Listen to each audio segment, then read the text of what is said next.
বৈষম্য বিরোধী ছাত্র আন্দোলনের কেন্দ্রীয় আহ্বায়ক হাসনাত আব্দুল্লাহ ও অন্যতম সমন্বয়ক সার্জিস আলমের আসার খবরে রংপুরে লাঠি মিছিল ও প্রতিবাদ সমাবেশ করেছে জাতীয় পার্টি। শনিবার দুপুরে রংপুর মহানগরীর সেন্ট্রাল রোডের দলীয় কার্যালয় থেকে বিক্ষোভ মিছিলটি বের করা হয়। এ সময় মিছিলে বাঁশের লাঠি হাতে নগরীর প্রধান সড়ক প্রদক্ষিণ করে পায়রা চত্বরে গিয়ে প্রতিবাদ সমাবেশে মিলিত হন পার্টির নেতাকর্মীরা। সংবিধান কি বলে?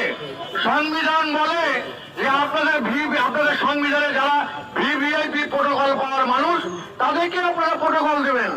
আপনারা প্রোটোকল দেবেন সাধারণ মানুষকে, যারা একদম মাঠ পর্যায়ের মানুষ, যাদের ট্যাক্সের টাকায় আপনাদের বেতন হয়, তারা নিরাপত্তা পাচ্ছে না।